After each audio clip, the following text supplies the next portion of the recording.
welcome in to the DNVR Avalanche podcast. I don't think we are presented by anybody right now. We're presented by us, Megan, you and me.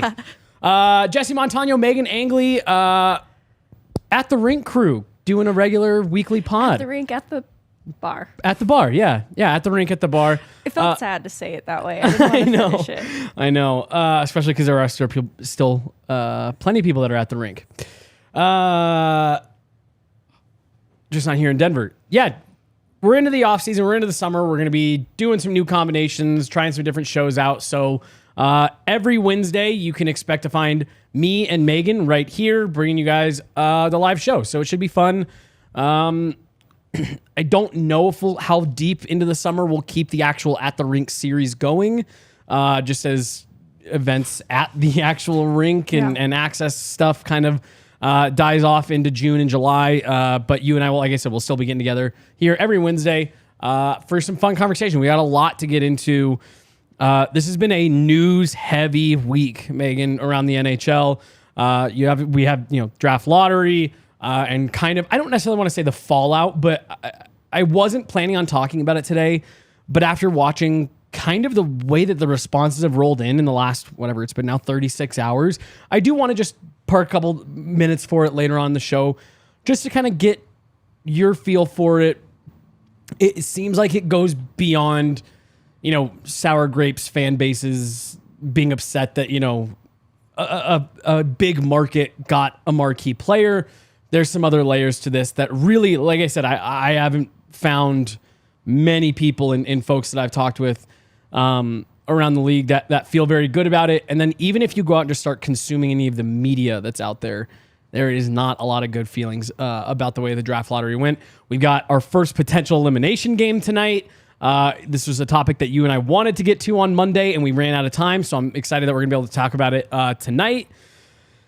Playoffs are rolling on. Seattle continues to look good. They're even in their series with Dallas. But before we get to all of that,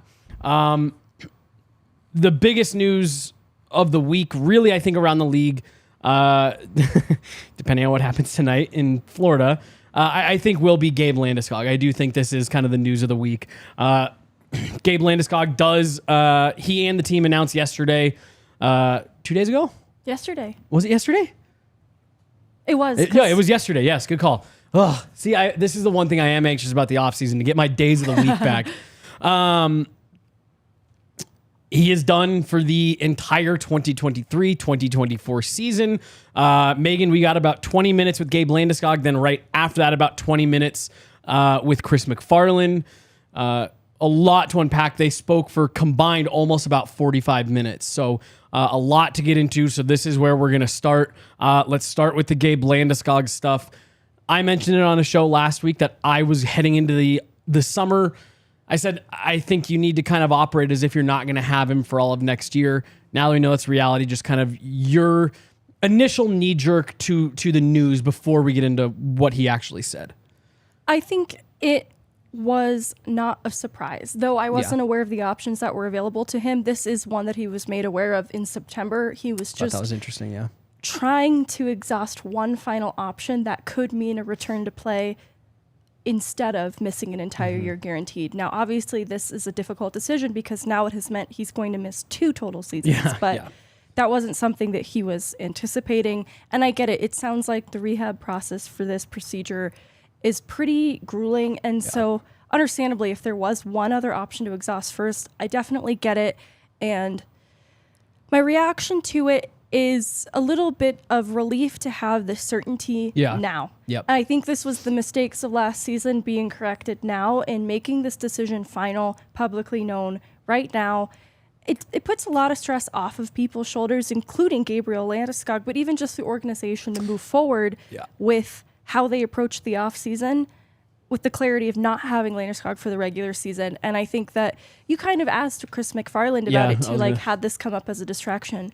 It's not a question I'd expect him to ever say, yes, this ever posed it as a distraction, but at least that won't be a question now. Yeah. Is this a distraction? Because we have clarity. And I was going to bring that up if you didn't, because like you said, you'll never get them to admit that. And I don't necessarily think that it was something that the team was thinking about every day. But I even phrased it to him like, look, you guys didn't know about this injury until, real soon before the season started. And then even then it was like, yeah, late November, December. If things really don't go well, you're probably talking like pushing Christmas. I'm like, okay. You're going to have to come out of the gate strong. You'll be without Gabe Landeskog for the first quarter of the season. And then it was, things aren't going well. Tack about 2 more months onto that. I remember Jared Bednar even kind of told us like, now starts his timeline. Now we thought we were moving forward. As it turns out, we were kind of standing still. Starting now, kind of go on that same timeline. Like, okay, so that puts us close to March. And then as we approached March, it was like, well, we're hoping for the playoffs. Pencil him in, round 1, game 1. That's what we're doing. But we're going to try to get him back sooner. Then the deadline comes and they were like, hey, he's back on the ice. He's back in Colorado. We're feeling good. And then right before the playoffs just falls flat. And I just can't help but think that like constantly having light at the end of the tunnel that just keeps moving further away. Like you said, that maybe it wasn't like a hard distraction every day, but there's no way that helped not having to deal with that next year one way or the other. You know what you've got, and that has to help. Definitely, especially with a big offseason and draft coming up. I think it's going to shape how they approach the free agency market, how they're going to approach whether they keep this first round pick or not. Yep. I think it's going to affect a couple things. What they can do internally as well. Absolutely. I want to circle back to what you said about Gabe Landeskog bringing up that this was an option made available to him back in September, because I'm sure a lot of people heard that and are like, why wouldn't you have just done that then? To your point, it was the same rehab process then as it is now. And what Gabe Landeskog, what I truly believe was trying to do was he was being told, hey, there's other options that, we can try that don't mean you guaranteed miss a full season. Right. And I think he was. I think he was trying to get back this year. I don't think he wanted to. I don't think his goal was ever to sit out a full season, let alone 2. So that was definitely something that stuck out to me when he was talking. You mentioned this is a pretty grueling rehab process. Just putting it bluntly, Megan, I think there's asterisks to a lot of this, and we can get into it, but not a great track record with top tier athletes having this type of procedure done and then being able to come back. There's Mark Mathot. I believe he went on Altitude Sports Radio yesterday as well. Gabe Landeskog mentioned he's speaking with Lonzo Ball. How much of that stuff gives you concern, and how much that is just you saying like, yeah, that's kind of the case with every surgery though. There's good and bad. I think it's a kind of a neutral territory. I don't have blind optimism surrounding this procedure, but it's not inherently negative either, because based on how it's been described, how Landeskog described it, it's just not a procedure a lot of athletes get. Yep. So we don't have a big body of work to evaluate. It's a great from. point. And so I am 50-50. It also feels like, what are the other options? He right can't continue on as he is. He's not getting the progress that he needs. It's a difficult room to be in, but it really is the only path forward, and there's hope. Especially like the hope that he has for himself is good. It'll be interesting to see like what becomes of Lonzo Ball, who's on ahead of schedule, like in terms of we could sort of look to that as a key. I haven't really dug into beyond Mark Mathot, other athletes who've had this procedure to have a really informed opinion on how it will go for Landeskog. I feel like I'm fortune telling at that point. Right. And I know the Lonzo Ball stuff, it's not that it's gone bad. It's just, it's been grueling. It's already, these first couple of months have been a pretty grueling rehab process for him. He's missed a lot of time, and the part about this that I think is difficult is what you just said there. He couldn't go on like anymore. Like the knee wasn't getting any better. Mark Mathot, he was a few years older. He was almost 34 when he had the surgery. Sounds like it was in a different part of the knee. And I had my hand raised in the Zoom to ask this question, but we ran out of time on Gabe Landeskog. And I went back through to his April presser. One thing that I believe, and again, I wish I could have gotten Gabe, to officially answer this kind of on the record yesterday. Mark Mathot talked on the radio yesterday. He talked on Twitter about how he was in a lot of pain constantly getting out of bed, walking down the stairs, bending down to pick something up, that his knee was constantly hurting. And that was what led to him getting this surgery. I don't think that's the case for Gabe Landeskog. Based on what he's told us, I don't think he's walking around in pain. And in fact, I think that's one of the reasons why, again, if I'm remembering his quote correctly from the April presser, that's one of the reasons why it's so frustrating for him, because he feels really good in a lot of instances. He's like, you guys can see me walking around normal. I'm not limping. I'm not in pain. I'm not this. I'm not that. But when I get on the ice, it just doesn't react the way I want it to. So again, if that's the case, I don't know if that makes you feel any better. I don't know. I just don't know. Like you said, there's just not a lot of this to go on. Pat Graham from the Associated Press was asking about it yesterday, and he pressed Gabe on it a couple times, and Gabe kind of danced around. But like, is this kind of like the Eichel, nobody's ever done it, we're going to see if you can become the first? Is that kind of your takeaway from it? A little bit. And I found it interesting, too, that the other half of that was, is this considered a radical option? And Landeskog was quick to say that he doesn't feel it's radical, just that it's kind of uncommon for athletes to elect to have this procedure. And so I do feel like it's similar in that sense that he's kind of pioneering what this will look like for other athletes, hockey players specifically. Because the question in the chat, too, is, can he return to close to full form following this? Right. Or are there setbacks because of this procedure? And it's hard to answer that. I don't know if there's really a great example. Even with Mark Mathot, I don't think they're the same injury down to the detail, because you're right about what you're saying about Landeskog. He did make mention, this all corroborates why there wasn't this layer of deception with how the organization handled the injury. Everyone, including Landeskog himself, thought he was coming back this last season. And that's corroborated in him choosing not to get the procedure in September, because he really thought there was a chance he'd come back. It's why the timeline kept getting pushed out, because day to day, he felt good. He wasn't in pain. It was just something about the movement of skates. And it wasn't until those captain skates, Exactly. That's what is going to be interesting in all of this, is specifically how this procedure coincides with hockey, the movement of hockey. Can someone come back and return to close to full form? And I think that remains to be seen. I don't think we can guess. So here's my unfortunate guess, for Gabe Landeskog. What I do think is that I genuinely do believe he will get back on the ice. I think he'll get back to an NHL level, and you might even get a stretch, some stretches out of him of top form Landy that we've seen. I just think his career got cut a lot shorter, this morning. I think that, hoping that he maybe finishes out that deal, 6 more years, you're pushing 36, 37. I don't know. I think the last couple of years of that may get, a little ugly, but I think he comes back. I think he can get back to that level. I just don't know, especially the way he plays, what kind of toll it will have on his body being able to hold up long term. Last thing I want to talk about Landeskog, then we can move on to the Chris MacFarland part of this conversation. But it does kind of all revolve around the end of Gabe Landeskog's career. When he was asked at any point in this, has retirement been contemplated at all? And Gabe Landeskog said, haven't thought about retirement at all, were his words. Did that surprise you at all, or is that kind of what you were expecting him to say?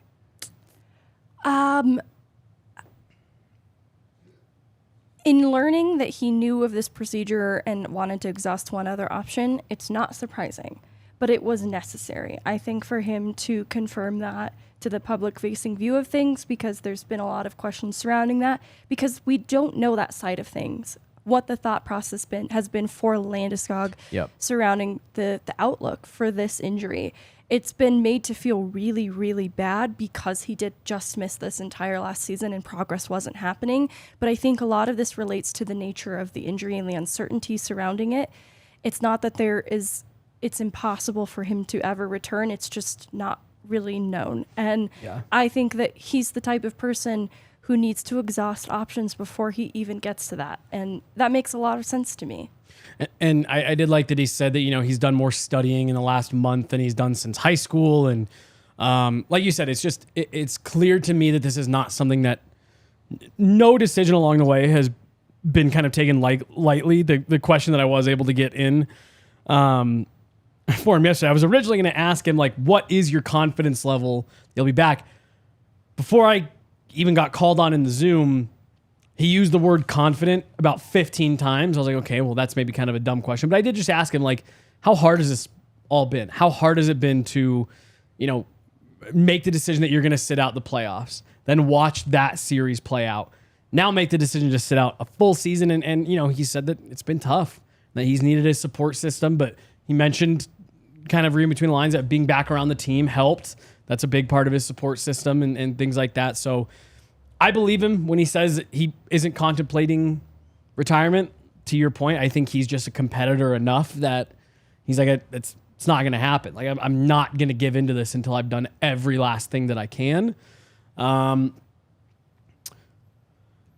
we'll see. I definitely think people retiring him already on Twitter is ridiculous. I do think that, like, the guy's going for it. Like, he's going for a surgery. It's been 5 years since Mark Mathot had his surgery. Technology changes, medicine advances. Gabe Landeskog's younger. He's a different athlete. He's got a different body.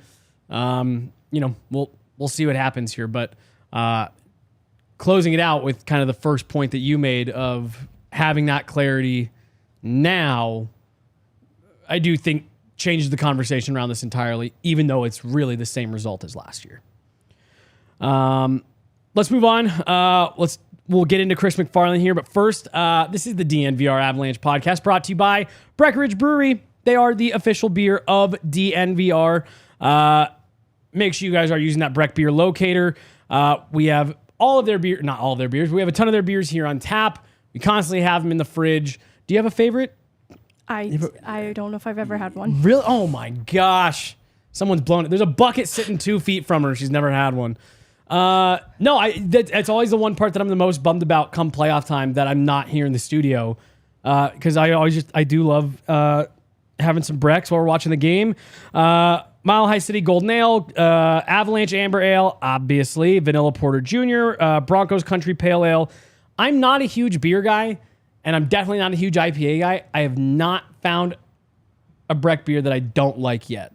Now, I don't know if I've necessarily tried like their entire catalog, but any of the stuff that we have here on tap, any of the stuff that I get at the store, they have like the multi-packs, the variety packs, all that stuff. I'm all about. That's pretty much all we keep at the house because they're not just like stale tasting light beers. So make sure you guys are using that Breck beer locator, like I mentioned. Go to breckbrew.com. Believe they're available now in all 50 United States, not just the continental US anymore. So use a Breck beer locator. You will find some right near you. And it's great. Official beer of DNVR. Also brought to you guys by Fubo, which I just heard some fun conversations right before the pod got going about just some of the stuff we got going with Fubo. Use that code right there on your screen. Go sign up, FuboTV.com/DNVR. It gives you 15% off your first month of Fubo Pro. Look, it's the offseason for the Avs. Nuggets are deep into the playoffs here, hoping to close that one out in the next couple nights. But once these seasons get going, I think there's going to be huge. The Avs are still right in the middle of a Stanley Cup window. The Nuggets, no matter what happens here the rest of the way, they'll be coming out in a championship window. You want to be able to watch them. I made the switch a couple years ago to just streaming-based, I guess, cable, if you'd call it that, live TV. And I loved it. I loved it immediately. Made the change to Fubo once we kind of started our partnership with them. And seriously, like, there's no reason to go back. Like, with the way that options and stuff are changing now, there's more options to you available than ever. Fubo is the way to go. They've got ESPN. You can catch all your national games. Plus, of course, they've got Altitude. You can get Nuggets. You can get Avs. You can get Rockies. You can get all that stuff right there on Fubo. French Open, PGA, F1, UFC, like what else could you possibly need? And you get up to 1,000 hours of cloud DVR storage in included. No contract, no cable, no hassle. Just sign up, start watching. Like I said, use that promo code, use that QR code right there on the screen, or go to FuboTV.com/DNVR. Get signed up today. Best decision you'll make cable-wise ever. Megan, let's get into this now. Chris MacFarland did speak after Gabe Landeskog. Like I said, Gabe Landeskog spoke for just north of 20 minutes. Fielded one question in Swedish that went for a few minutes, so give or take. But Chris MacFarland did jump on right after that. Wide-ranging topics that we got into with Chris MacFarland. I do want to first say this has been an interesting year for Avs media. 3 times Chris MacFarland has done a press conference at a time that in the past Avs executives wouldn't talk. We usually would get them at the beginning of the year and then trade deadline. That was it. That was what we got for like established press conference. If you had the odd breaking news here or there, they would do that. But for the most part, no. And I think we spoke with CMAC 5 times this year in official capacities, before free agency, right after free agency, right before the playoffs. And then he had another moment earlier in the year. Now this, somewhat of like a locker clean out.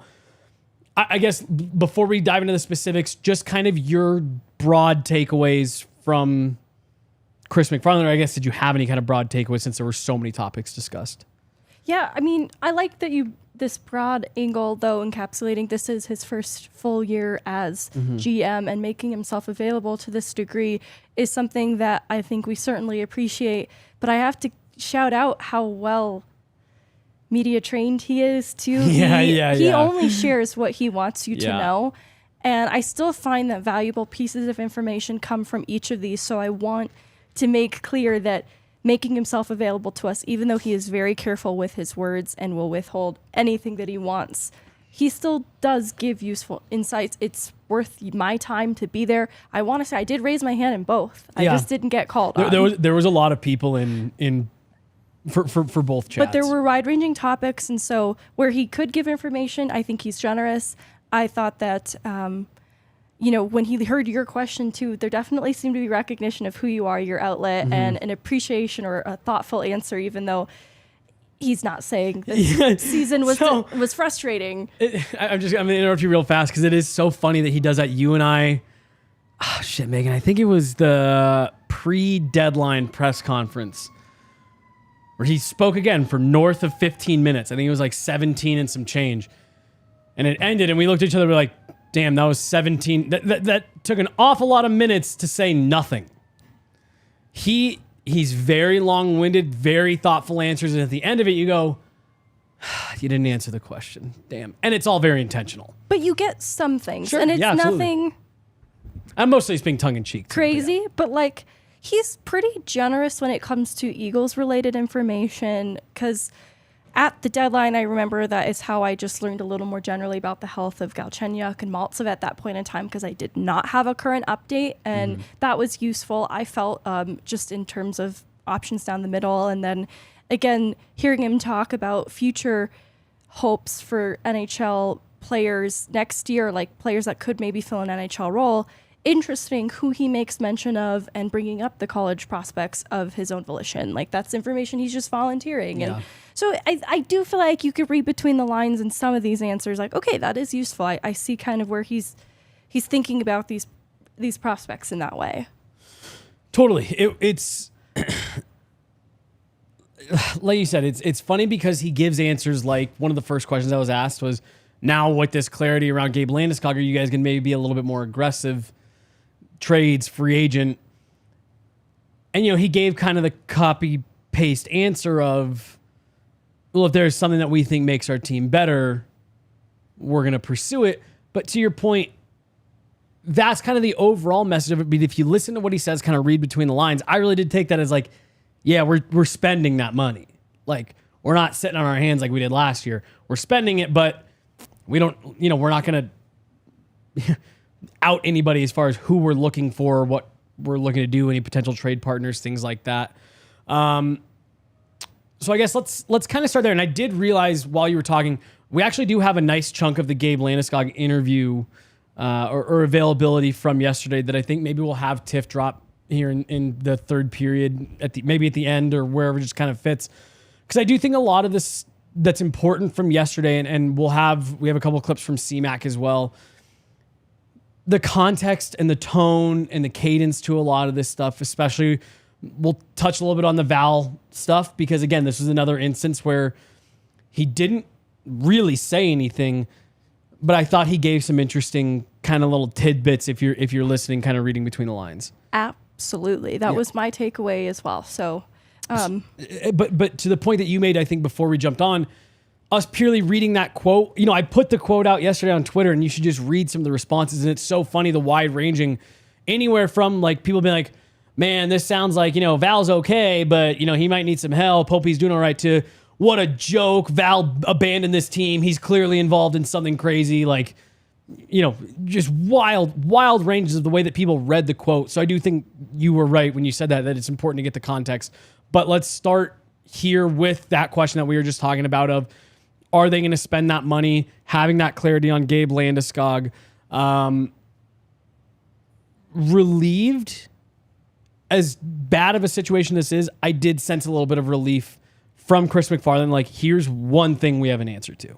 Yeah, because I think that's where he took a lot of heat, but it was a bit out of his control in ways around the deadline, thinking Landeskog would come back because it didn't change how they approached the deadline, I think, because they had not certainly written him off. And so I think that made his options a little bit more limited, and now that's not the case. I think that is a bit of a relief to him at the helm of this to make these decisions then, at least for the regular season, because they have big needs to fill. And I don't think anybody is skirting around that fact with this group moving forward, not just in the absence of Landeskog. There are still big holes. Yeah.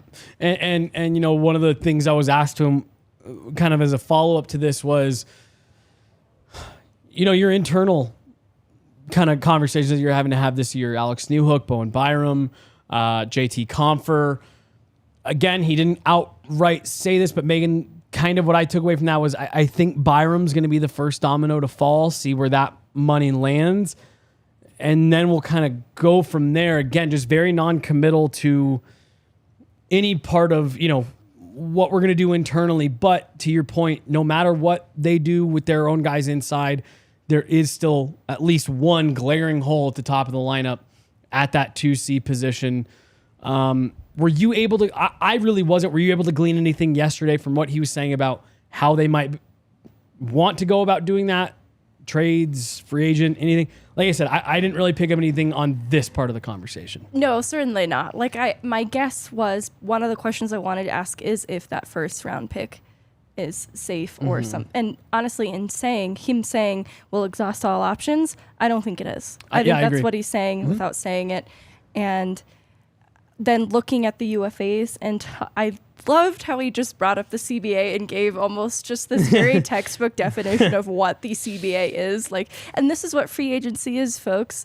They're allowed to test it. And I'm thinking to myself, of course that's what it is. But I think in talking about the end of the year interviews, it says to me that there is probably at least one, could be more, UFA that they are hoping to bring back on if it makes sense. And I'm guessing it'll be someone like Evan Rodriguez if the money is right. Agree. But that is sort of what I'm gleaning from that part of it with the UFA specifically, where they're looking internally. Okay, Bo Byram, that absolutely feels like a guarantee. Newhook, not so far behind in that conversation too, though different from Byram's. And then beyond that, one UFA maybe. Right. Yeah. Yeah. We'll see what ends up happening there. Again, not really a ton of clarity. The part where we did get, I think, maybe the most clarity of anything from Chris MacFarland was when we talked about injuries. This was something that Jared Bednar had told us after Game 7. Yes, we will get you guys kind of a list of who was injured, who wasn't. We had reached out on some of that stuff, and I was actually eventually told yesterday morning Chris MacFarland will have those updates for you this afternoon. So let's just kind of run through it here. Do we have a graphic for this? Okay. So there you go. That is everything from end of playoffs to today that we were made aware of yesterday. Everybody that you're seeing on that list, with the exception of Andrew Cogliano, as of now that Gabe Landeskog has gone back under the knife this morning, everyone with the exception of Andrew Cogliano that you're seeing on your screen, that's Landeskog, Francouz, Lehkonen, Manson, have all had procedures since the Avs were eliminated by the Seattle Kraken. The one thing that is missing from the graphic is Artturi Lehkonen had a broken finger and a broken toe. Okay, so I wasn't clear on if he was talking about the previous broken finger injury that he had in the regular season that he came back from.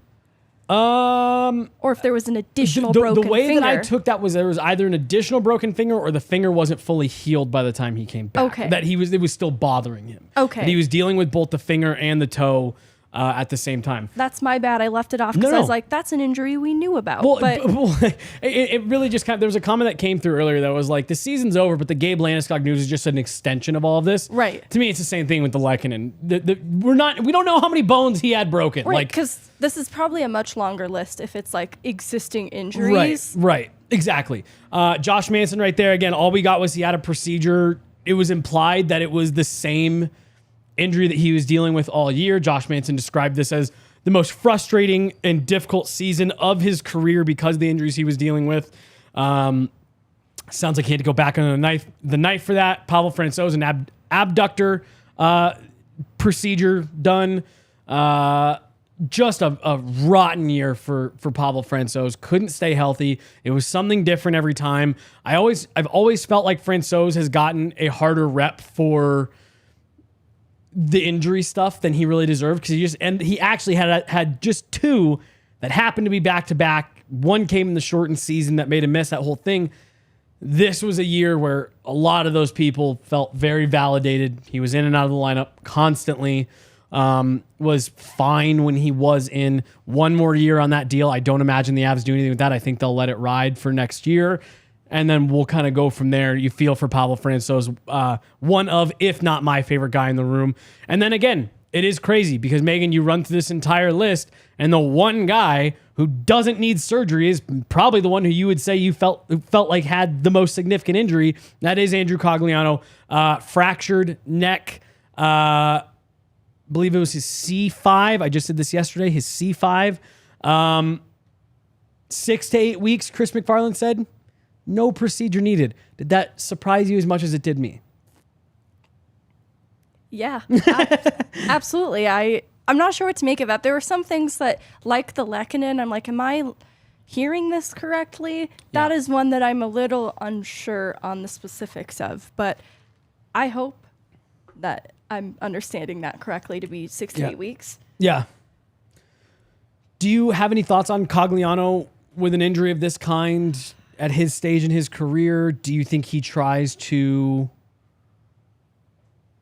come back next year? Or do you think that this is let's talk about this again in 8 weeks?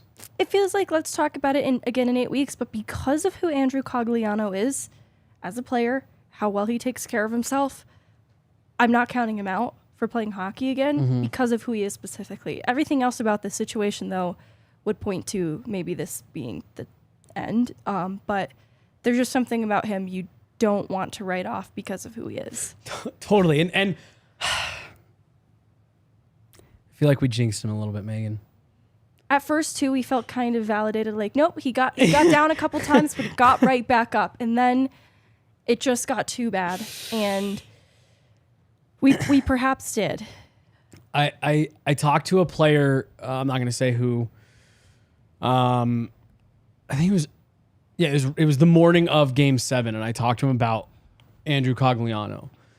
And I mean, they just said, like, they didn't use the word inspiration, but I mean, it is that thing that you hear hockey players in particular talk about a lot of, like, when that dude doesn't stay down, like, that motivates you. Like, that lights a fire in you to see the beating that guy's taken. And the player told me, like, it's like, that guy's made a lot of trips down the tunnel this season, and he's come back almost every time. There's been practices where he's gone down really hard, and had to leave the ice and will come back to finish practice. Just like this guy's a lunatic, in the best possible way. And we were kind of having the conversation of, like, the fact that he came back is crazy, one. And two, the fact that, turned into what it is. And, I actually saw Cogliano the morning of Game 7, and I had just a very quick exchange with him. And he had to do I'm doing all right, blah, blah, blah. But, just tough as nails. And overall, just a great individual, Megan. He was absolutely one of the guys this year, our first year being back in the room since COVID. I really did enjoy getting to know him a bit. Always willing to talk, always had great insight, and really just wish him nothing but the best. Oh, absolutely. Retweet everything you just said. He's a terrific human being, such a great cultural fit. His leadership presence was so important this year in the absence of Landeskog. He was an important voice in that room.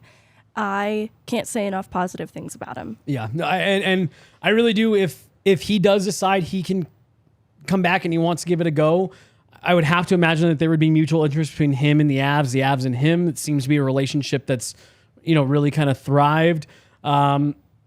If he's back next year, like I said, I would love to see him back with the Avs just because I think he's a great heart and soul guy that contributes in positive ways on the ice. All right, let's get into the part of this that really kind of, I'm sure a lot of people are waiting. We've been waiting to talk about now for weeks. Should we just start with the couple clips that we have from Chris MacFarland? It's only like 5 minutes total, just shy of it, and we could run him back to back. Yeah, so let's just go ahead and run through both those, and Megan, you and I will kind of unpack what CMAC has to say. Long and short. Perfect. Yeah, that works. I'll answer the second part first. It'll just be consistent with what the messaging has been. We can't comment on Val's situation at this time. As far as part one goes, I think the best way to put it is it creates another wrinkle. We're still tight on cap space. I think anytime you're talking about these situations, there's multiple layers that you have to look at it through. Who can you get? What assets do you have to move that might be deemed attractive to the other team? So there's a lot of different things that we have to decipher and analyze here, and that starts now. That starts with our scouting meetings, talking with Bedsy and Joe and the staff, and then attacking it, into the off season and seeing what's available, and if are there any matches, whether that's a trade or in free agency. Is there an AAV and term match that makes sense for the short and long term of our group? Because, I think for us, we have a great core. We have a young core. So we think, we have a very good team here for the foreseeable future, and we'll try and, maximize that, both short and long term. So hopefully that answers your question. Evan Rawl, Colorado Hockey Now. Hey, Chris, obviously the Eagles went on a pretty good playoff run as well. I just want to know, is there anybody that, with cap space being tight, that you guys feel you have players down there that might be able to come in and, fill a role on the roster next year to kind of make things a little easier? Well, we're certainly going to have, opportunities for guys to make a dent and prove to our coaches and our group here that they can make our lineup. So, whether it's, you're talking about a guy like Ben Myers or Eustace Annanen, or, some of the college guys that we signed late in the previous spring here, Jason Polin, Andre Pavel, Sam Malinsky, those guys were all, signed because we have NHL hopes for them. Now, hopes and doing it are two different things, as you guys all know. And we were able to find a Logan O'Connor who, was a free agent, and he carved a role and earned trust and became a member of our bottom six. And, we need those guys. We need somebody to grab the wheel and run with it. So they're going to have every opportunity to have a big off season. That's in there. That's a controllable for them, how hard they work and the improvements they can make in key areas, and then come and try and grab a spot, in training camp. So, but that work starts here now. The Eagles did have a really good year. Our injuries certainly affected them, and then they had, some of their own injuries, but, Greg Cronin and his staff and, our players down there did a heck of a job, get in a playoff spot, and you know, they're disappointed today because they felt, you know, that they could have advanced too. So, but no, all in all, a very, very good year with some positives. But you know, we'll need some of those guys to take a step, but you know, they have to earn that. Bennett, I can't comment on anything Val related other than to say he was a very important part of our team in the past, and we hope, you know, that's our hope that he's going to be a very important part of our team in the future for sure. Okay. And then secondly, you guys have a bunch of guys who are, you know, going into unrestricted free agency this offseason, from Comfer, Rodriguez, Eric Johnson, Cogliano, a bunch of these guys. I guess, how do you sort of balance navigating the current guys who are going to free agency and considering re-signing certain players versus, you know, looking at new options and sort of building from guys who are not on the current roster? Yeah, that's a fair question. I think, you know, part of the CBA is unrestricted free agency, and when players are, you know, entering that year, that's a right that they have, is to test the market. I think, you know, we have, you know, like we do every year, we have off-season meetings, and you know, part of that is the puzzle piecing of our roster with our pro staff, and Joe and the coaches certainly, you know, between now and the draft, we'll have those internal discussions and see if, you know, any of the current UFAs will certainly cycle with some of them and see if there's a contractual fit, and away we go. And if not, if there's not, then we know what we have in terms of cap dollars as we approach the draft and free agency to see who can make a fit. So that work has started and will continue to be a key focus here over the next, you know, between now and the draft, and certainly the bulk of the summer. So there was a lot there, more than just the Val Nichushkin stuff, but we wanted to just kind of play all of it because we thought it was all relevant, interesting. But what we are talking about here is, you know, the couple comments that he made, and it may have even come up a couple more times than what was played. No comment. He and what I thought was interesting, Megan, it wasn't just no comment. It was, I can't comment. And the clip that played there, you know, where he was answering Bennett, where you heard him maybe even get a little bit more firm, where he said, Bennett, I cannot comment on this. It was because he had said that already a couple times. Megan, to me, that was maybe the most significant and most revealing soundbite that we've gotten relative to this. Cannot comment on it seems to go a step beyond what we've heard before of, we're not going to talk about it, it's personal reasons. Do you feel the same way?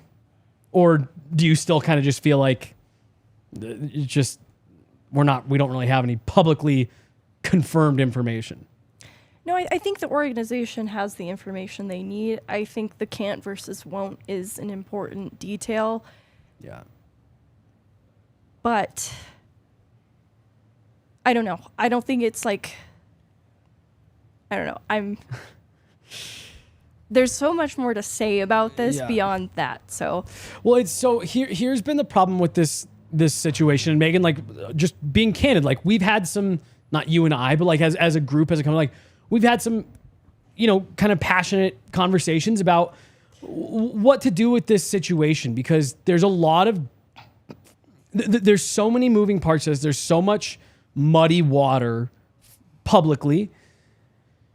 There's a lot of things that I think you and I and other, you know, people in the media, we've heard. There's things we've been told. There's things, you know, hey, this is what's happening. This isn't what's happening. Oh, I can tell you it's not this. I can tell you it is this.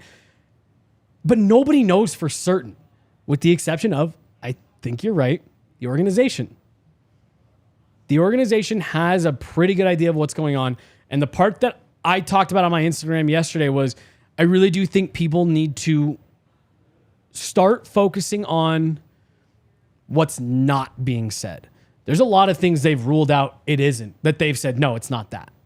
It's not that. We're not talking about this. He wasn't involved in the legal process. You know, it's not a criminal investigation, we were told recently. I want to be clear on that too, because understandably, there's a reason Avs PR and Avs media exist separately from each other. It's been confirmed through Seattle PD as well that there isn't an ongoing investigation. So if you are cautious of just taking the word of the organization that this isn't linked to an illegal investigation, this is also what Seattle PD is saying. Yeah. I just want to make that distinction. You're saying that Seattle PD is saying there is not an ongoing investigation? Exactly. Okay, Because I have called a couple times, and the first time I called, they couldn't say for certain. The second time I called, they said this is not linked to an ongoing investigation.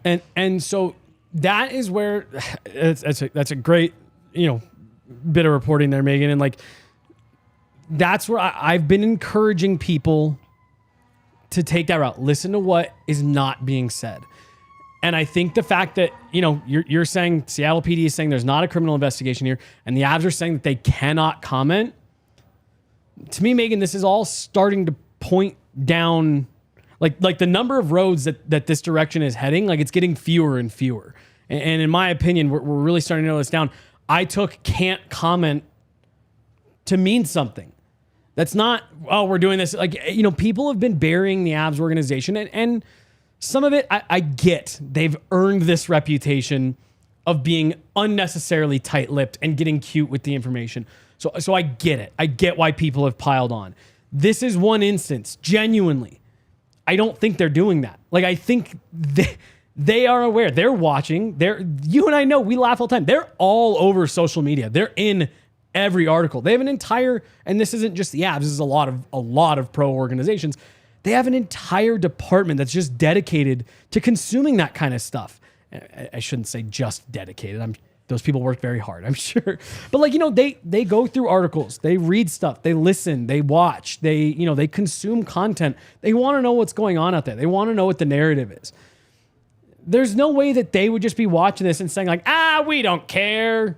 We have all the information. We could put all of this out. We're just choosing not to because we like to be quiet. Like, they know that this will have to come to a head eventually.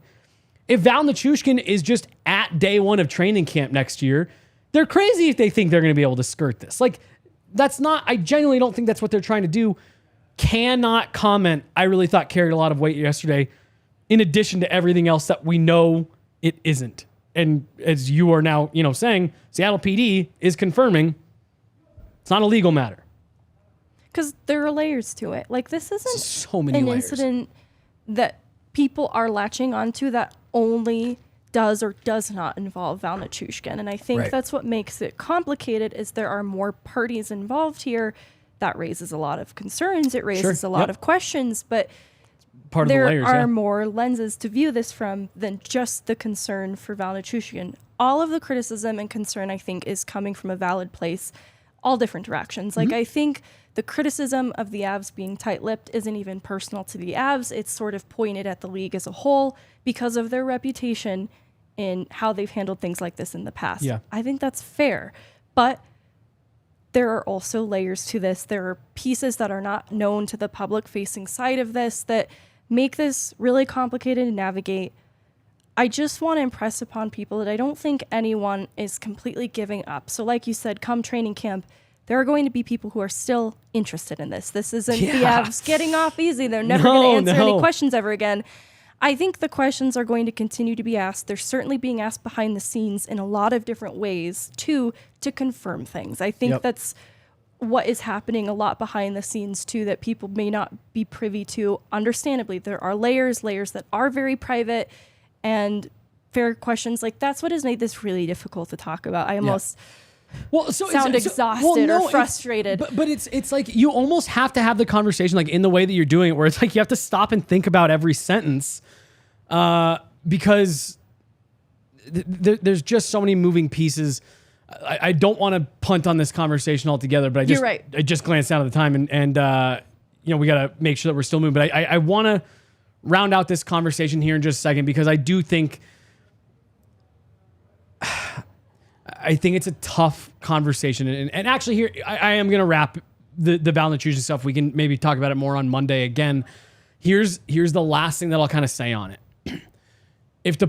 If people in the public think that nobody's working this story, that nobody's trying to figure out what's going on, I can just tell you within Colorado and way beyond Colorado, you're wrong. Like, there's a lot of people digging into this and a lot of people, because like you said, there are so many layers and things like that. We're trying to figure out what exactly is going on. And I think it's interesting that I don't think many people have really picked up on the fact that a lot of people have gotten a few steps down the road of like wow, this is what I'm hearing. And then stuff kind of stops coming out. I think it's safe to assume there's a reason that you get to a certain point and people are saying, I'm just not comfortable touching this. And so last kind of bit to chew on there. Frank Saravelli put out a report almost immediately with some big claims. We haven't heard anything from Frank Saravelli since. Let's kind of move on here. We do want to remind you guys, we're brought to you guys by our great friends over at Pins and Aces. I was going to wear one of my new button-ups today, but it was just a little too chilly and windy. So I'll have that busted out here as we start getting a little bit nicer. Pins and Aces is the official golf apparel partner of ALLCITY and DNVR. We all got our Pins and Aces gear over the last couple weeks. It's great. It's super comfortable. I got a real nice button-up, floral button-up, nice and stretchy. Family-owned golf and apparel business based right here in Colorado. That's our favorite part for sure. Polos, hats, golf bags, an amazing beer sleeve, an innovative product that allows you to store 7 beers right in your golf bag and keep the drinks cold the entire round. Check out pinsandaces.com and use the code DNVR to receive 15% off your first order and get free shipping. Again, that's pinsandaces.com. Use the code DNVR and you're going to get 15% off your first order. What did you get from Pins and Aces? I got a hat and a t-shirt. Hat and a t-shirt. There you go. Caddyshack inspired t-shirt. Ooh, love Excited. it. I love it. Yeah. Also brought to you guys by Shady Rays. Use a promo code DNVR for a 50% off deal. Look, Shady Rays, I've always been frustrated my entire life. I worked in the sunglass industry actually for a while, or in the eyewear industry, I should say. I was always frustrated because it felt like something that wasn't just going to fall apart and looked nice. Sunglasses are just like crazy expensive. Not the case with Shady Rays. They have found a way to bring high quality, good looking style at a price that's not absolutely ridiculous. Like, you want to take care of your eyes, right? Your eyes are very important. People don't know your eyes can get sunburned if you're not using the right lenses, things like that. So I love that Shady Rays has found a way to do what they're doing. And I love even more that they're a partner of ours. You can shop the entire collection online, or if you are here locally, they do have a brick and mortar in the Park Meadows Mall, real near my house. I've been in a couple times. Great folks. Everyone that works there that I've met, big sports fans. They know DNVR. They watch. They consume all the content, all of that good stuff. But again, for our listeners, Shady Rays is giving out really a pretty crazy deal. Go to shadyrays.com. Use the code DNVR. You're going to get half off of 2 pairs of polarized sunglasses to try for yourself. These are shades that have been rated 5 stars by over 250,000 people. Again, shadyrays.com. Use the code DNVR. You're going to get 50% off 2 pairs of polarized sunglasses. Megan, we are up against it here. This is my fault. I've kind of run us a little bit long. Jesse Montano, Meghan Angley, real quick, just kind of, I want to get your thoughts. Florida Panthers, Toronto Maple Leafs. Florida Panthers, Sam Reinhart scores a goal in overtime, puts the Panthers on the verge of sweeping the Toronto Maple Leafs. I said it in our series prediction video that I felt bad for Florida because I felt like a team that would normally get a big emotional boost happens to be running up against another team coming off their own big emotional boost. I may have had those reversed. Just kind of your thoughts, the way that Florida has controlled this series. It's expertly is what they've done. Yeah. And we kind of talked about it on the pod the other day, but I don't think Toronto has run into problems because the wheels fell completely off. I think that if Samsonov isn't available for Game 4, which I think might be true. Yeah, it's Wool going tonight. That's a problem. Yeah, that's tough.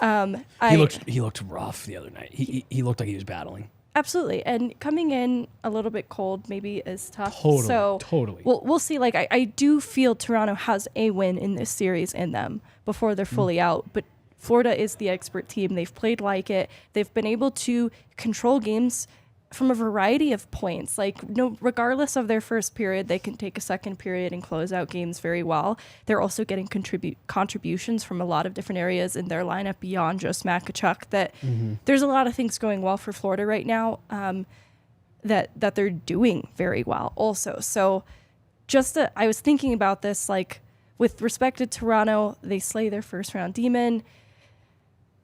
The heartbreak of whatever this season yields will remind me a lot of the heartbreak from the Vegas series for the Avs because of how well constructed that team was, and how well constructed this Toronto team is, and the fact that it's a tough go, but Florida's for real.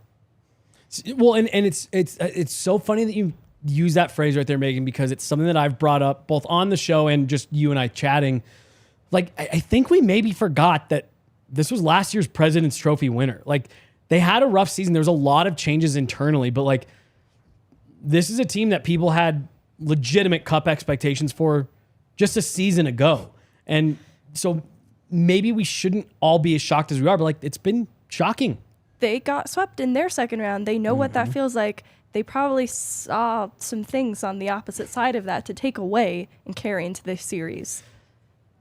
They're an experienced team, playing fast, playing free, playing loose, no pressure, no expectations, small market. There's not even like, you know, a FLDA show that's like putting the pressure on them to win.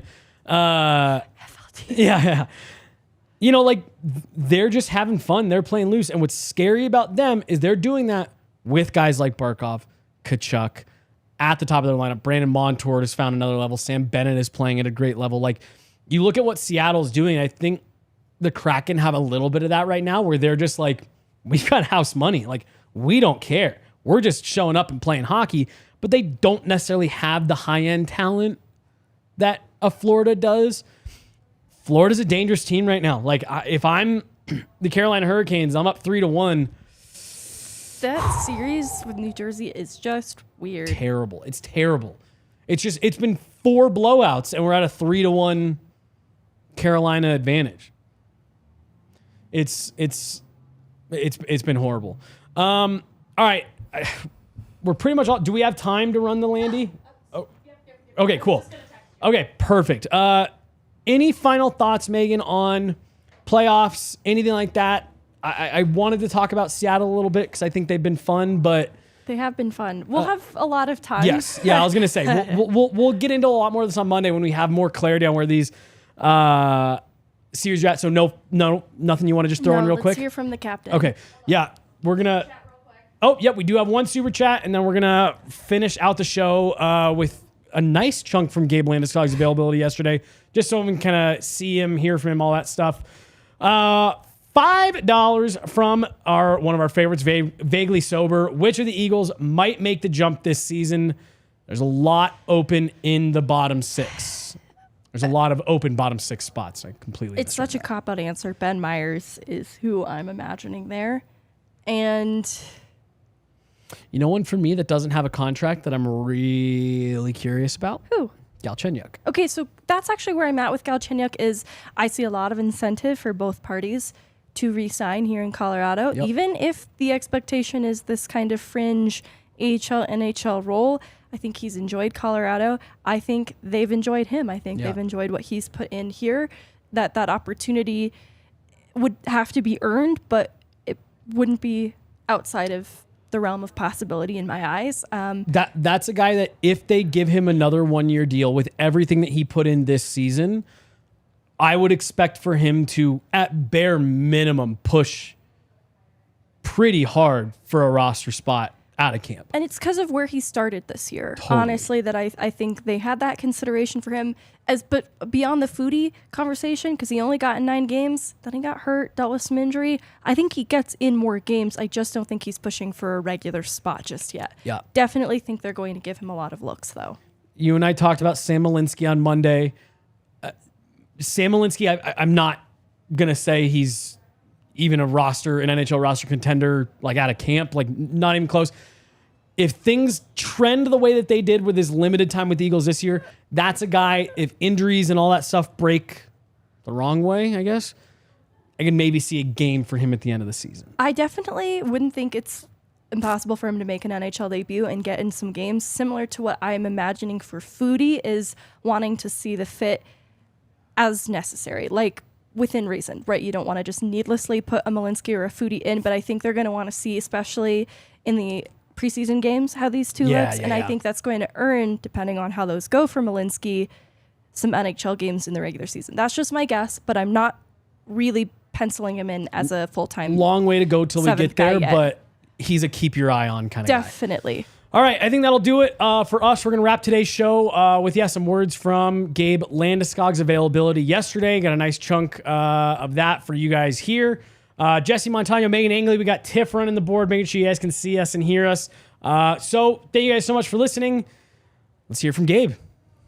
What did Kyle say? It's a little too early to tell, to be honest with you, on the timetable. Obviously, we're expected to miss the regular season next year, and that is just something that I've come to terms with and accepted, but it's, for me, it's about taking it one step at a time, and now I'm not so focused on that. I'm focused on getting through with the surgery tomorrow morning, and then really taking it one day at a time, making sure that we do things right, and making sure that everything is optimized throughout the rehab process, so that I can't come back and play.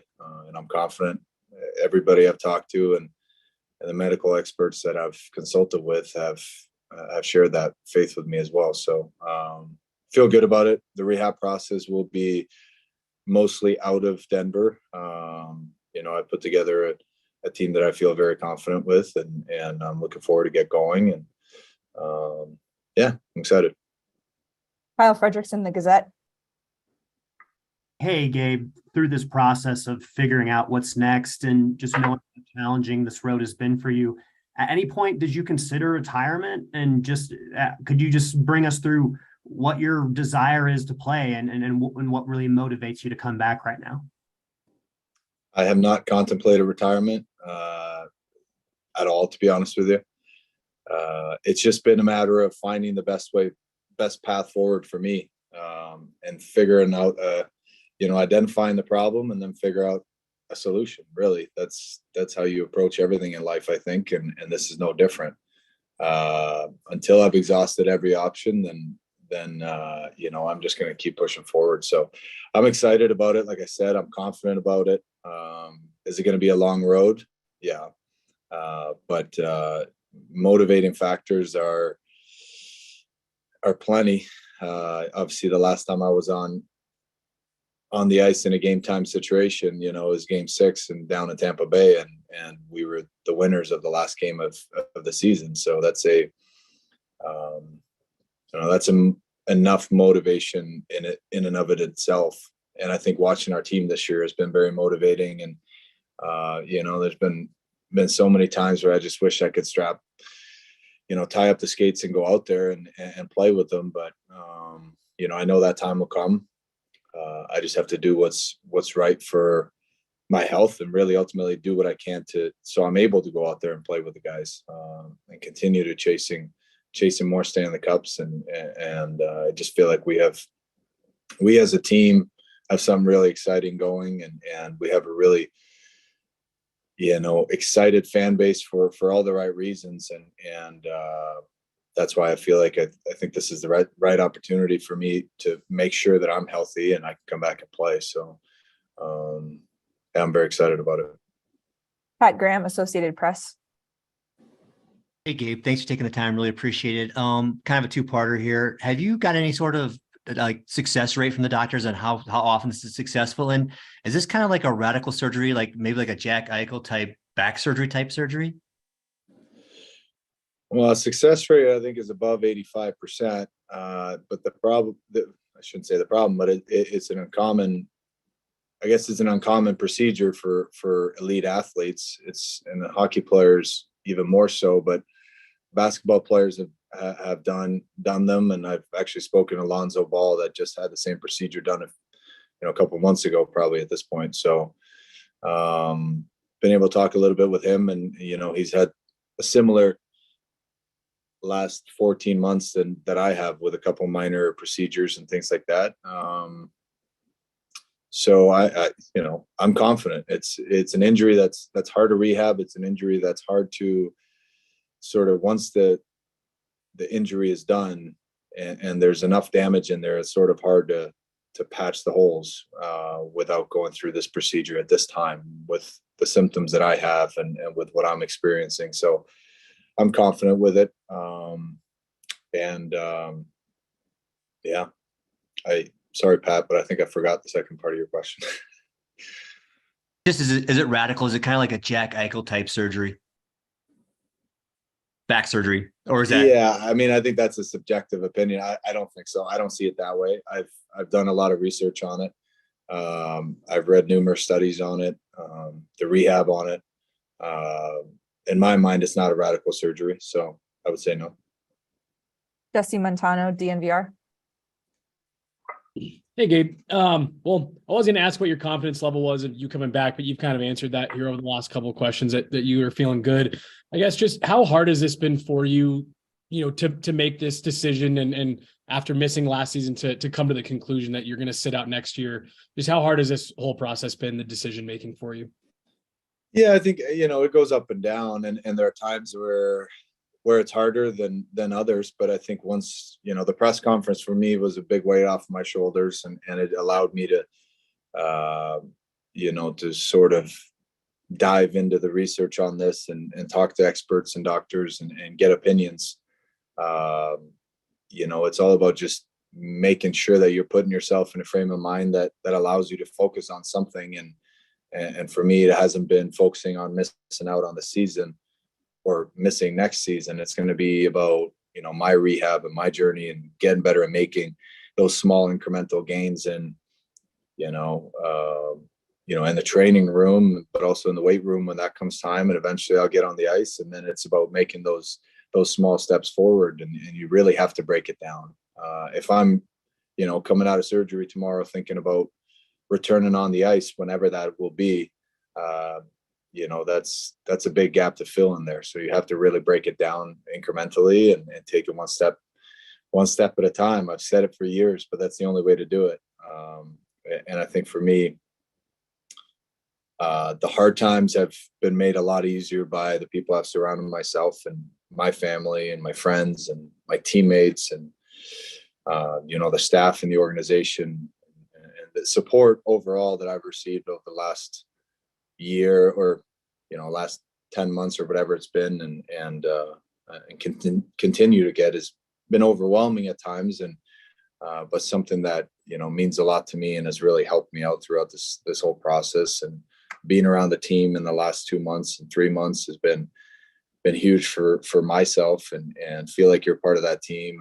And it really has been great. And that support is something I'm going to continue leaning on over the next year or so. And we'll just keep making the steps and keep making progress. And I'm confident that I'm going to get there.